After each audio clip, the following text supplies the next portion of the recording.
Muito bem, meus amigos. Então vamos dar início à nossa disciplina aqui de Metodologia Jurídica B, falar um pouquinho mais aí então da matéria e vamos começar falando sobre princípios e regras.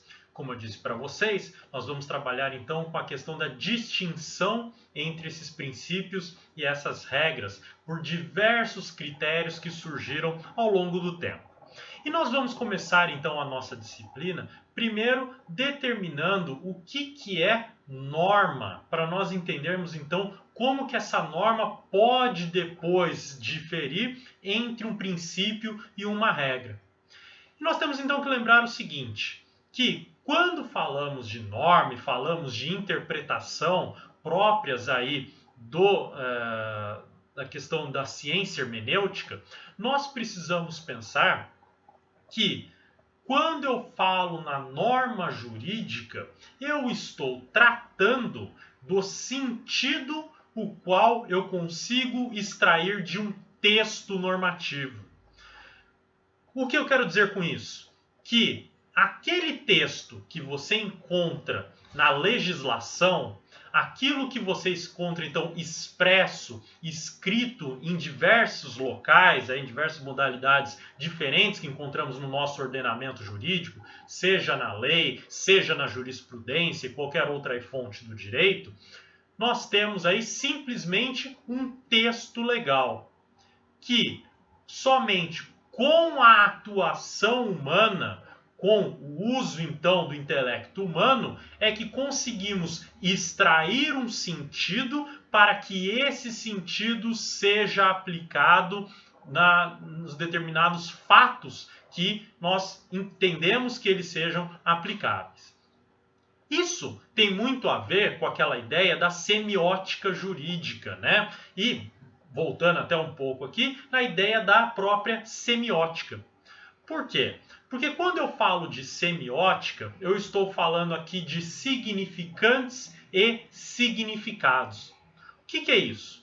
Quer dizer que eu tenho símbolos que serão significantes, que são signos que são significantes, que estão aptos aí aqui para que a eles sejam dados algum sentido, ou seja, que sejam dados a eles algum significado. Então, nessa relação entre significante e significado, veja, eu tenho símbolos que vão me trazer certas ideias, vão acarretar em certas ideias que estão dentro da minha mente. É só pensar em alguns exemplos simples que nos levarão a essa conclusão de maneira fácil. Quando você se depara com alguma palavra, por exemplo aqui em cima, quando você olha aí essa letra P, R, I, N, dentre as outras aqui, da forma como elas estão reunidas, você consegue compreender que elas têm o sentido de princípio. E daí, na continuidade aí, e regras. Você consegue entender por meio desses símbolos o sentido, o significado dessa expressão, quando elas estão, então, quando esse símbolo está organizado desta maneira. Mas veja, isso não se aplica somente na linguagem nossa, mas eu tenho também símbolos que trazem outros significados. Quando você se depara na sua frente com um E, com um círculo vermelho em torno e um risco vermelho em cima desse E, o que você entende? Você entende que ele está falando que naquele local é proibido estacionar.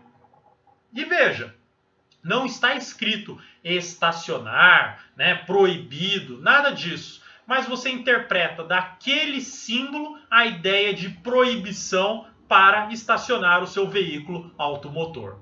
Então, veja que nessa relação significante-significado, eu tenho então símbolos que, por si só, eles não têm um significado próprio, um sentido próprio, mas eu construo o sentido dele a partir do momento que eu entro em contato com aquele símbolo. Eu dou um sentido próprio a ele. E essa concepção que eu estou passando para vocês aí inicialmente é uma concepção que tem muito mais relação com uma ideia filosófica de filosofia da linguagem, né? Em que, na verdade, as pessoas, né, os seres humanos, eles constroem o sentido das coisas a depender do contexto em que estão inseridas. Então veja, no momento que eu estou aqui mantendo esse diálogo com vocês, ainda que por vídeo, né, gravando esse vídeo, esse diálogo que eu estou mantendo aqui com vocês, na verdade, ele é somente possível de entender porque estamos diante do mesmo contexto. Então, estamos vivendo aqui no ano de 2020, nós estamos falando português, nós entendemos então os símbolos de maneira semelhante. Extraímos significados, construímos, melhor dizendo, significados de maneira semelhante. E por isso, então, eu consigo aí estabelecer uma comunicação, um diálogo com as pessoas.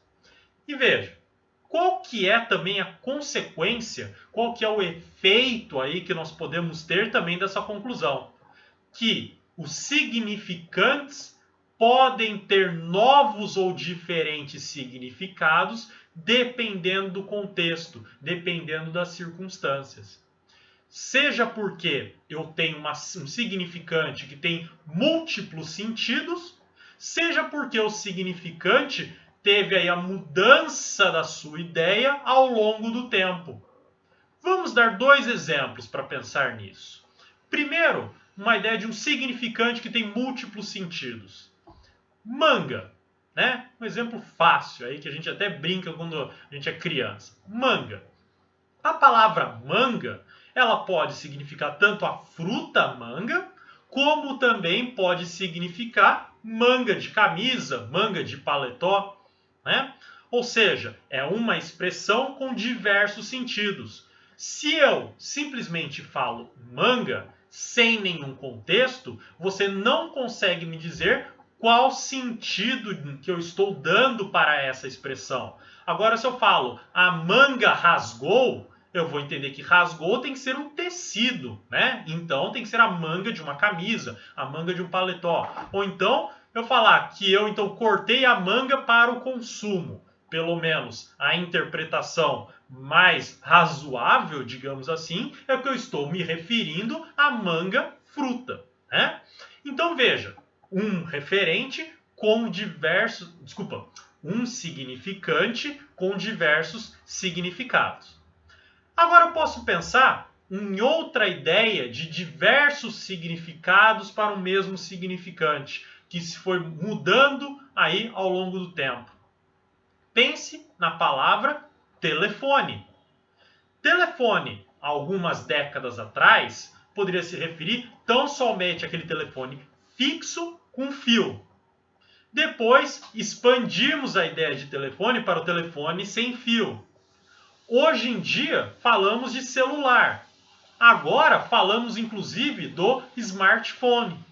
Ou seja, eu tenho aí agora diversos significados diferentes para a palavra telefone em razão do avanço tecnológico no tempo, né? Então, são vários aí significados diferentes para o mesmo significante. Vamos trazer agora essa discussão, essas conclusões aí para o nosso mundo jurídico? Vamos pensar agora, então, que da letra expressa da lei eu posso extrair diversos sentidos jurídicos.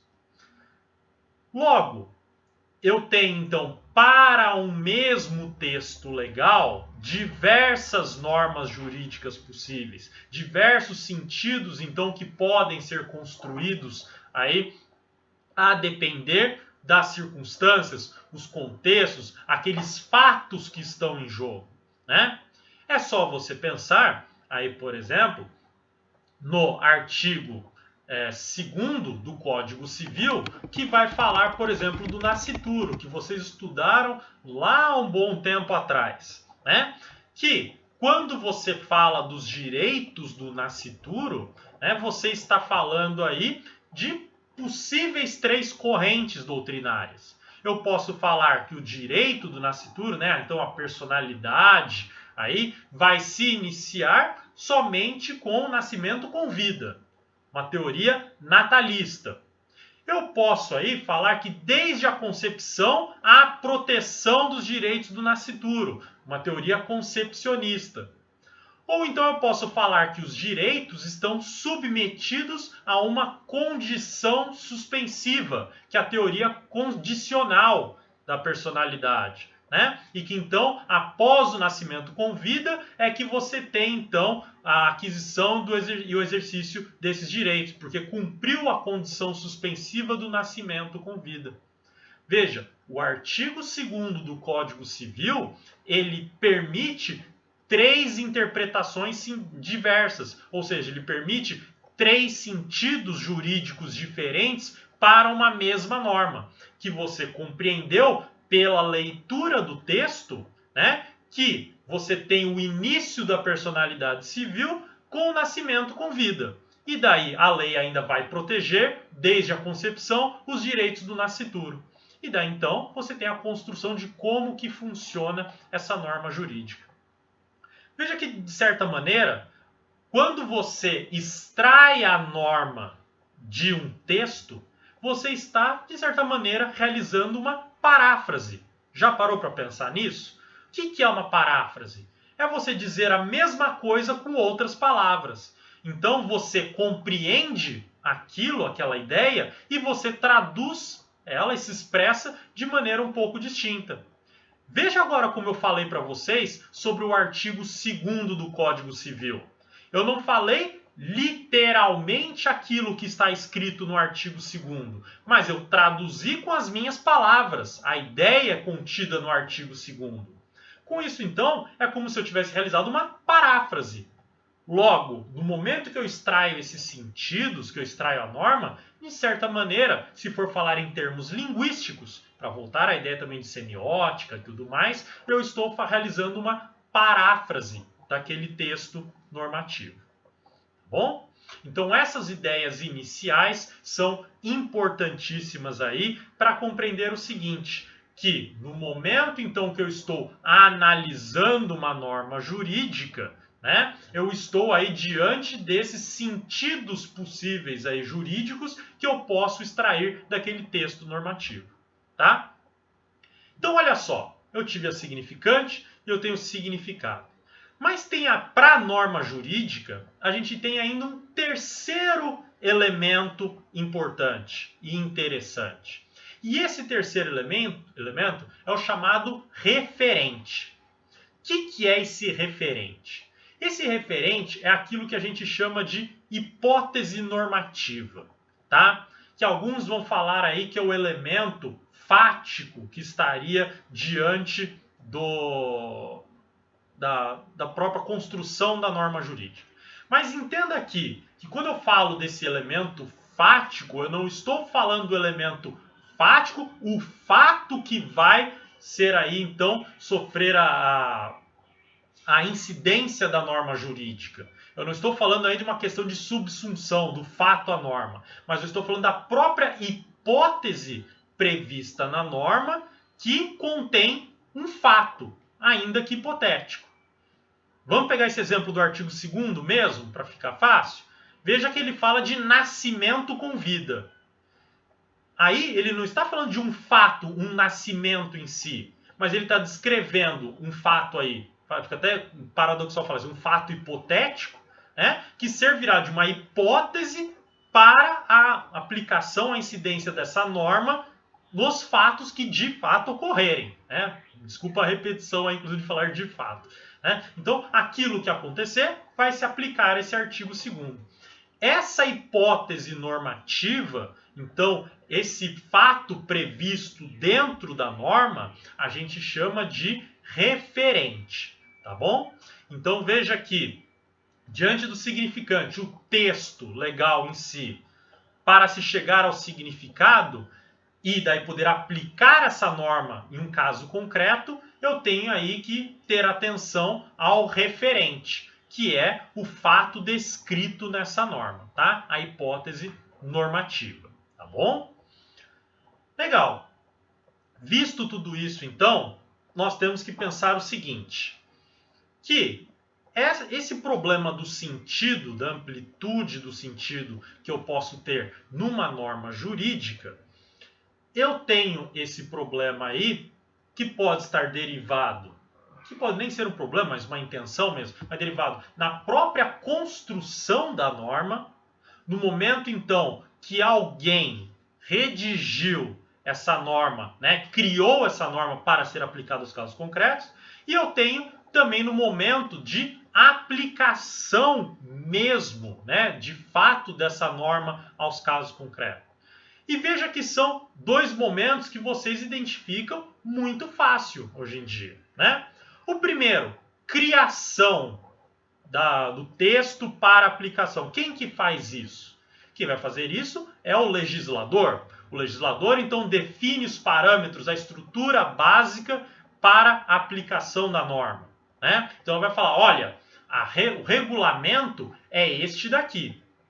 Mas não há aí concretude, não há concretização, melhor dizendo, dessa norma, né, disso que está previsto aí no texto, sentido que você extrai desse texto, para o caso concreto.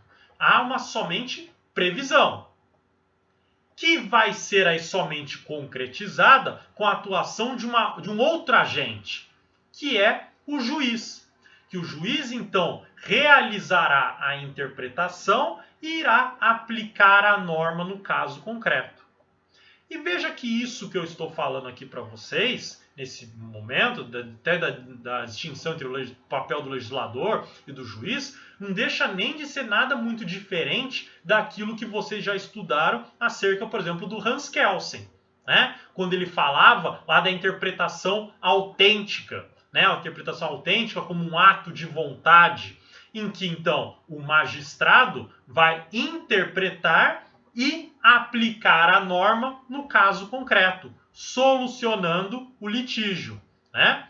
Ou seja, ele está aí tendo uma atitude aí prescritiva, né? Ele está prescrevendo um comportamento para as partes, né? Obrigando que elas ajam de determinada maneira conforme a sua interpretação normativa. Isso tudo seria muito fácil, muito simples, se as normas jurídicas tivessem também um sentido apenas. Se eu pudesse ler a norma e não ter diversas interpretações, né, interpretações aí muito mais complicadas. Como, por exemplo, quando eu falo do artigo 5º do Código Civil e que fala que a menoridade cessa aos 18 anos completos. Pronto, é uma norma aí que dificilmente você encontra sentidos múltiplos. Você só vai entender que se eu alcancei os 18 anos, completei 18 anos de vida, então agora eu tenho cessado a minha menoridade e por isso então deixei de ser incapaz, né? Isso se eu não tiver nenhuma outra causa concomitante aí, coexistente que me faça continuar sendo incapaz, mas daí por outro motivo. Mas a regra é que eu me tornei agora capaz. Então, veja que aí eu tenho um sentido simples e fácil. Mas nem sempre as normas funcionam assim. Vide a regra que eu falei para vocês da questão do nascituro. E por isso, eu tenho agora que cuidar desse momento de concretização da norma. Um pouco disso imagino que vocês tenham visto aí em metodologia jurídica A, né? Mas, só para retomar aqui, que a ideia de transporte, né, da norma para a subsunção no caso concreto sempre foi e talvez sempre será problemática. Por quê? Porque a norma jurídica, ou melhor dizendo, o direito em si, ele exige uma certa objetividade, ele exige segurança jurídica, estabilidade. Só que isso não pode ser alcançado facilmente. Por quê?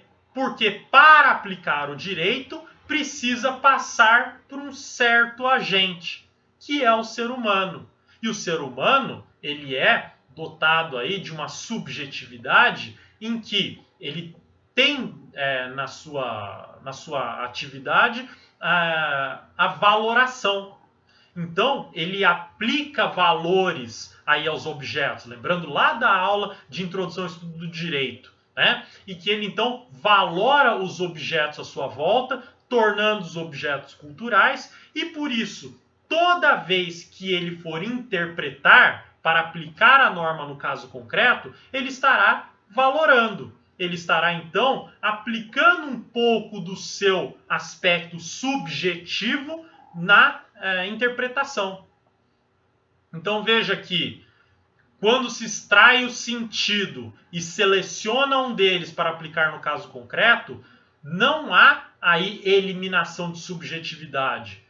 Muito pelo contrário, existe sim subjetividade nesse ato. Só que ele então aceito porque não há como eliminá-la completamente. Né? Não dá para eliminar completamente essa subjetividade. Tá? Embora querida por muitos aí, sobretudo aqueles que eram vinculados à corrente positivista. Embora aí dos positivistas, para a gente falar do mais famoso que é o Kelsen, ele mesmo admite, né, essa intervenção aí, essa interferência feita pela subjetividade no momento da aplicação. Isso vocês encontram, inclusive, no último capítulo aí do Teoria Pura do Direito. Tá?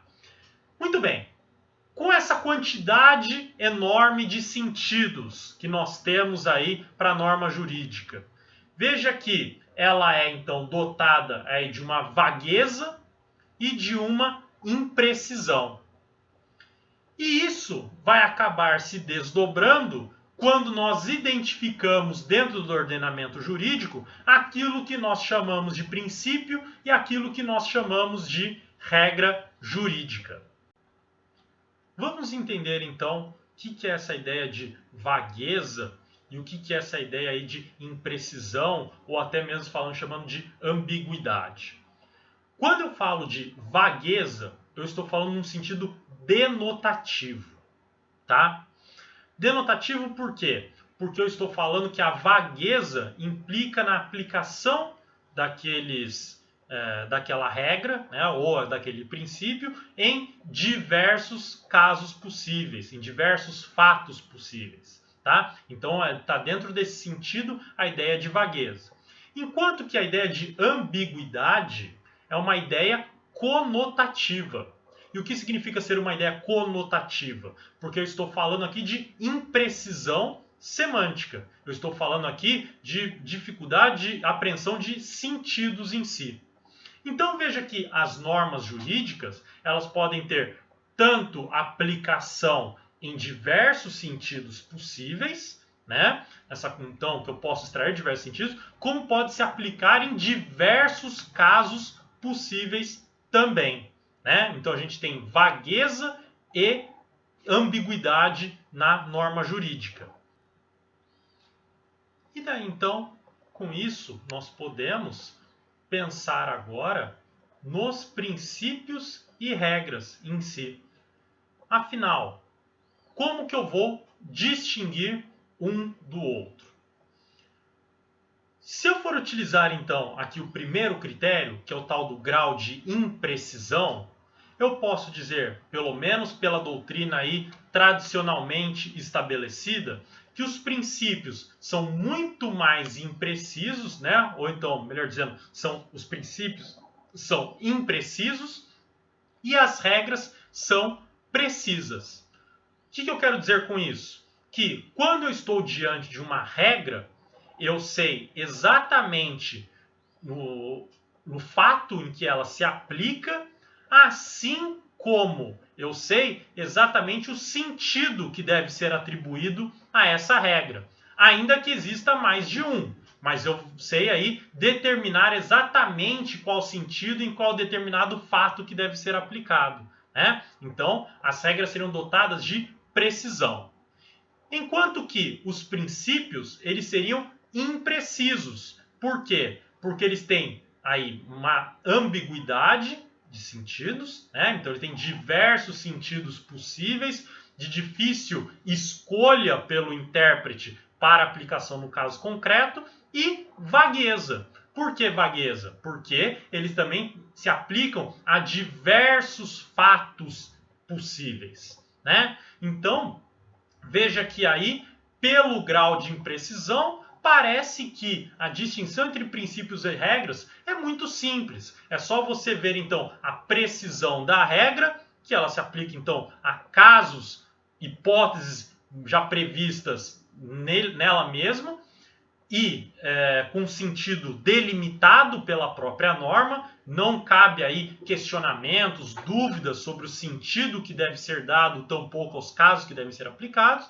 enquanto que o princípio ele vai ter aí, então, significados, né, sentidos múltiplos, e daí então que mostra a sua ambiguidade, ao mesmo tempo que ele é vago porque se aplica a diversos fatos aí possíveis, embora não estejam expressamente previstos, tá?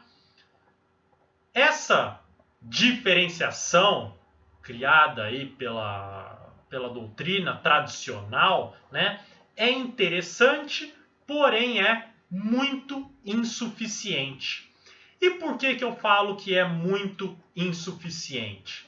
Porque, embora seja interessante, nós conseguimos identificar no nosso ordenamento jurídico regras que têm alto grau de imprecisão e princípios que possuem alto grau de precisão.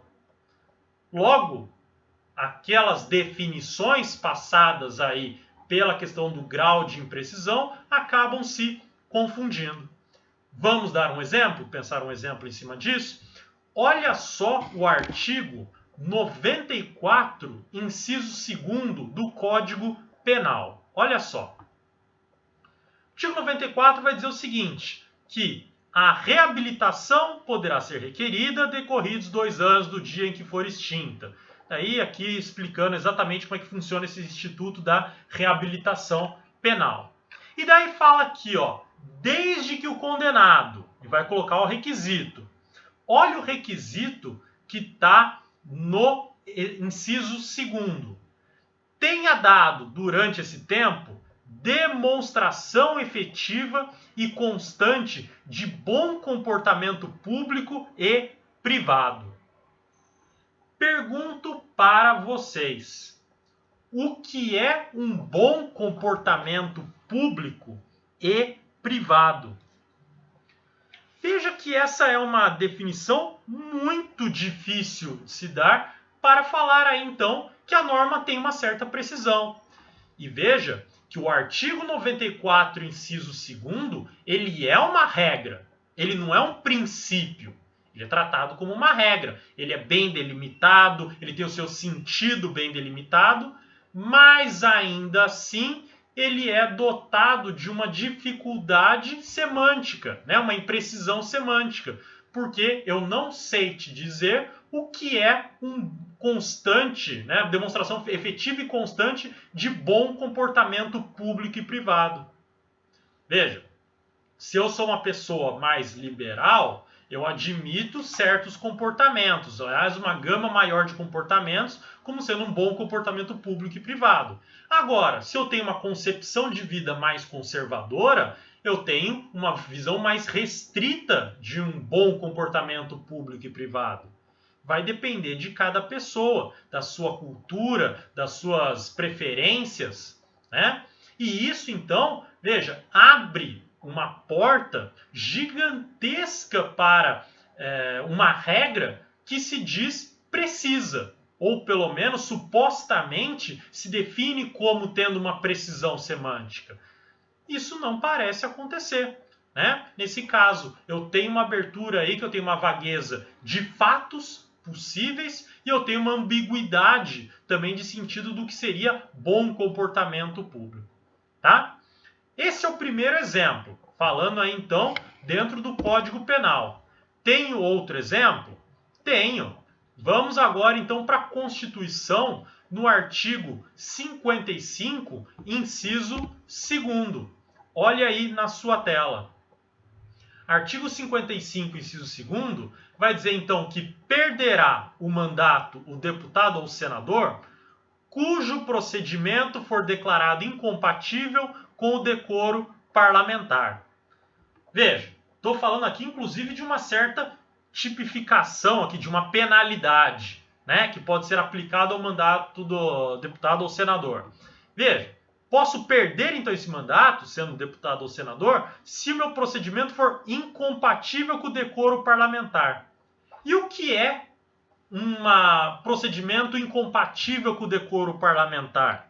Não tenho definição aí na Constituição. E veja, parágrafo 1º vai falar, ó, é incompatível com o decoro parlamentar, além dos casos definidos no regimento interno, o abuso das prerrogativas asseguradas a membro do Congresso Nacional ou a percepção de vantagens indevidas. Veja que, ainda que haja essa previsão no parágrafo 1º, complementando aí o artigo 55, inciso 2º, mesmo assim eu tenho hipóteses exemplificativas de quebra aí do decoro parlamentar, que daí então vão ficar submetidas à previsão dentro do regimento interno, como fala aqui no parágrafo 1º, e que então eu tenho uma regra constitucional com alto grau de vagueza. Por quê? Porque eu não consigo dizer quais são os casos, quais são as hipóteses de incompatibilidade com o decoro parlamentar. Eu vou ter que precisar de uma regra infraconstitucional, e veja que daí eu já estou saindo da norma constitucional, pura e simplesmente, para saber quais são os casos de incompatibilidade com o decoro parlamentar, além desses poucos tratados pela Constituição. Abuso das prerrogativas, né? Ou então percepção de vantagem indevida. Tá bom? Então veja, já pensamos aí em duas regras com grande imprecisão semântica. Então agora eu já estou quebrando aquela ideia inicial. Vamos pensar agora nos princípios. Veja, princípios entendidos que ele guardando essa imprecisão semântica, de vagueza, de ambiguidade. Agora, será que isso se confirma? Eu posso te dar um exemplo de um princípio que é bastante preciso se você for levar em consideração, se você for pensar. Olha só, o princípio aqui que eu quero falar para vocês é do artigo 3º, inciso 3º da Constituição. Olha aí na sua tela. O artigo 3º fala que constituem objetivos fundamentais da República Federativa do Brasil. Logo, princípios. E daí tem aqui, construir uma sociedade livre, blá blá blá. E aí, inciso 3º, erradicar a pobreza e a marginalização e reduzir as desigualdades sociais e regionais. Veja que essa previsão constitucional, embora seja principiológica, ela tem um grau de precisão muito maior que, por exemplo, falar de promoção do bem de todos, ou então construção de uma sociedade livre. Por quê? Porque eu sei aqui, para erradicar a pobreza, eu preciso de certas políticas públicas, né? Aí que estão, inclusive, de certa maneira, referenciadas dentro do texto constitucional. E mais que isso, eu sei dizer o que é pobreza conforme critérios desenvolvidos não só pela legislação, mas como por vários estudiosos e tudo mais, do que é considerado pobreza. Então eu tenho aí, por exemplo, próprio IBGE, que faz a medição daquilo que seria considerado alguém que é pobre ou não, né? Então, para fins de quanto que a pessoa deve receber ou não. Tenho índices, inclusive internacionais, que medem o índice de pobreza de uma certa população, de um certo país, né? Então, eu tenho uma precisão maior aqui nesse artigo 3º, inciso 3º, tá? Muito bem. Vamos para outro exemplo? Um pouco aqui para cima. Olha só o artigo 1º, inciso 4º, que vai falar então que tem fundamento para a República Federativa do Brasil os valores sociais do trabalho e da livre iniciativa. Quando eu falo de livre iniciativa, você pode até pensar, olha, isso aí não tem uma imprecisão muito grande, professor, porque falar de livre iniciativa, o que é livre iniciativa? Gente, simples, né? Quando eu falo de livre iniciativa, eu estou falando então da possibilidade de realizar atividades minhas, profissionais e tudo mais, livremente, sem intervenção do Estado. Ótimo! Veja, a definição é bastante precisa. Eu ter aí a possibilidade de livremente iniciar trabalhos profissionais, né, empresariais, tal, eu poder então agir, desenvolver as minhas atividades sem que o Estado intervenha nessa atividade. Só que veja, eu posso fazer exatamente tudo o que eu quiser? Minha liberdade é absoluta? Não é absoluta. E por não ser absoluta, então, veja que eu tenho algumas limitações. Só que não são limitações de sentido, tampouco limitações de fato. Mas são limitações dadas por outros princípios constitucionais que, seja em razão de colisão, seja em razão de conformação, e isso nós vamos estudar mais para frente, vai então falar qual que é o alcance, qual é a extensão da livre iniciativa. Então, por exemplo, um exemplo bem simples, eu tenho a livre iniciativa, mas eu não posso realizar atividades que sejam consideradas ilícitas pelo Estado, porque irão violar outros bens jurídicos tutelados pela nossa própria Constituição, pelo nosso próprio sistema jurídico. Tá? Então, a livre iniciativa, veja, ela é um princípio dotado de grande precisão, porém, aí nós temos só esse problema da delimitação do seu alcance dentro do âmbito jurídico em si. Mas não é um problema de ambiguidade, tampouco de vagueza aí do seu sentido e de aplicação nos casos concretos. Então, o que nós podemos concluir aí desse primeiro critério sobre o grau de imprecisão? Nós podemos concluir, então, que, na verdade, os princípios têm uma tendência a serem mais imprecisos do que a regra, enquanto que as regras têm uma tendência maior a serem mais precisas do que os princípios. Só que falar de tendência, pura e simplesmente, não dá para trazer uma definição aí segura, né, estável sobre o que é princípio e regra. E por isso, então, precisamos pensar em outro critério além da imprecisão para fazer esse tipo de definição. Tá bom, pessoal? Uma última ideia, só para ficar aqui claro e não confundir a cabeça também de vocês. Nós podemos falar, por vezes, que essa ideia de ambiguidade, vagueza e tudo mais, parece levando a uma ideia de discricionariedade. Cuidado, que discricionariedade, no nosso âmbito jurídico, tem um sentido muito específico, um sentido técnico, determinado pelo próprio direito administrativo. Em que, na verdade, quando eu falo de discricionariedade, eu estou aí dando ao aplicador da norma hipóteses em que ele pode, portanto, então, agir.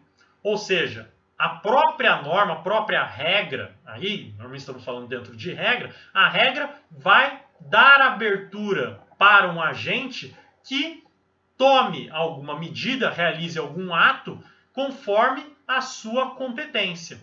Então eu falo lá que um agente público, né, algum servidor, ele tem algumas competências. E essa competência dele aí pode ser realizada por vários atos discricionários, em que ele virá verificar, conforme a conveniência e a oportunidade, como ele deve aplicar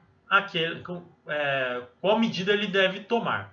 Né? Então, veja que são situações muito diferentes. Enquanto no princípio e regra que eu falava de imprecisão, falava dessa imprecisão semântica, em que eu posso atribuir vários sentidos diferentes, aplicação a vários casos diversos, no ato discricionário, eu estou falando aqui já de uma autorização, né, uma certa permissão prevista na própria lei para o exercício de uma competência e que pode, então, ser aplicada a diversos casos concretos, tá? Veja que essa ideia da discricionariedade, inclusive, é um momento posterior, em que você já resolveu o problema da imprecisão semântica. No caso concreto, você já verificou que aquela determinada autoridade, aquele agente público, né, ele tem a competência para a realização daquele ato. Então você já resolveu, você já precisou, conforme o caso concreto, qual que é o sentido daquela norma. E agora você abre a possibilidade para que esse agente público haja de maneira discricionária. Certo? Finalmente, para encerrarmos a aula, só para lembrar o seguinte: toda essa construção que eu fiz, essas questões teóricas que eu apresentei para vocês, veja que são aí voltadas à ideia, sobretudo, de filosofia da linguagem, né? Mas existem outras concepções do funcionamento de interpretação, que é a ideia aí de revelação de sentido. E essa questão da revelação do sentido, eu trabalho com vocês mais adiante, tá? Para não confundir aí a cabeça de vocês, certo? E é isso, pessoal. Então, muito obrigado aí a todos e até a nossa próxima aula. Até mais!